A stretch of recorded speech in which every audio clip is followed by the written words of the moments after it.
अभी सारिका रसोई में विवेक का नाश्ता और दफ्तर ले जाने का टिफिन तैयार कर रही थी कि अचानक सासू माँ विमला जी की आवाज़ आ गई।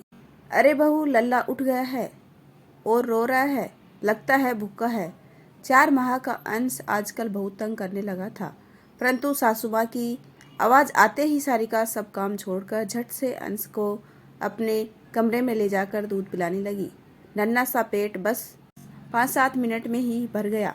वो सारिका अंश के संतुष्ट और हंसते हुए चेहरे को अभी निहार ही रही थी कि अचानक सासू माँ विमला कमरे में आकर गुस्से से बोली, अरे वहाँ विवेक को दफ्तर जाने में देरी हो रही है और तुम्हें बेटे से खेलने से फुर्सत ही नहीं है। लाओ इसको मुझे दो और विवेक को ढंग से दफ्तर भेजो। हर बार की तरह सारिका चुपचाप अंश को सासू माँ को देकर रसोई घर की ओर बढ़ गई। उधर सासू माँ अंश को लेकर ड्राइंग रूम में बैठकर पोते अंश के साथ खेलने लगी और साथ ही साथ अपने बेटे से बतियाने लगी। शारीरिक रूप से स्वस्थ सासू माँ यदि 5 मिनट रसोई घर का काम देख लेती तो क्या हो जाता, परंतु शायद बहू के आने के बाद जैसे हर सास रसोई घर का काम भूल जाती है या बहू के होते हुए काम करना अपनी तौहीन समझती है। बस ऐसे ही कुछ विचार सारिका के दिमाग में उमड़ घुमड़ कर रहे थे। उधर पेट भरा होने के कारण अंश भी अच्छे से खेल रहा था। इतने में देवर और नंद भी कॉलेज जाने के लिए तैयार हो गए तो उन्होंने भी सारिका को नाश्ता के लिए आवाज़ लगा दी। एक मशीन की तरह सारिका सारे काम कर रही थी। कल तो पूरी रात अंश की वजह से सो भी नहीं पाई थी। आजकल सर्दियों में रात में बहुत बार उठता था। इतने में नंद रिया की आवाज़ आई, भाभी लो, अंश ने अपने कपड़े गंदे कर दिए, आकर इसके कपड़े बदल दीजिए। बस मम्मी जी का और अपना पराठा सेक कर आती हूँ रिया, कहते हुए सारिका ने और जल्दी जल्दी हाथ चलाने शुरू किए। अरे बहू, अब आ भी जा, गुस्से से विमला जी बोली। सासू माँ का पराठा बनाकर अपना पराठा बिना बनाए सारिका ने सासू माँ को नाश्ता पकड़ाया और अंश को उठाकर गुसल खाने की ओर भागी। उधर विमला जी आराम से टीवी चलाकर गर्मा गर्म नाश्ता करने लगी और दोनों बच्चे भी कॉलेज को निकल गए। अंश के कपड़े बदले ही थे कि उसे फिर से भूख लग आई थी। रसोई घर से अपनी ठंडी चाय और 2 बिस्कुट लेकर सारिका अंश को दूध पिलाने लगी। अब उसमें अपने लिए नाश्ता बनाने की हिम्मत नहीं थी। देखते ही देखते आजकल कब 10 बज जाते थे पता ही नहीं चलता था।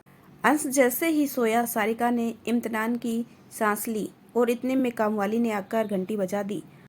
फटाफट उसके साथ लगकर सब काम करवाते करवाते घड़ी ने 12 बजा दिए और अंश भी उठ गया था। सासू माँ भी मंदिर और अपनी मित्र मंडली से मिलकर घर आ गई थी।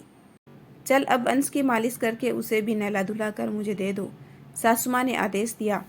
आधा घंटा अंश की अच्छी सी मालिश करके नहलाकर उसको सारिका ने दूध पिलाया ही था कि अंश 2-3 घंटे के लिए सो गया। उसे सासू माँ के पास लिटाकर सारिका खुद घर के बचे हुए कामकाज करने लगी। दोपहर का खाना खाकर 2 घड़ी आराम करने ही लगी थी कि अचानक अंश उठ गया और फिर रोने लगा। बहू देख इसको क्या चाहिए, कहते हुए अंश को विमला जी ने सारिका को थमा दिया। शाम को भी यही सब कुछ लगा रहा। यह तो हर रोज की बात हो गई थी। जब अंश खेलता या हंसता तो तुरंत उसकी गोद में से लेकर परिवार के सभी जन उसको खिलाने लगते, परंतु उसके रोते ही तुरंत अंश को सारिका की गोद में पकड़ा दिया जाता था। रात को जब सब खाना खा रहे थे तो अचानक अंश रो पड़ा।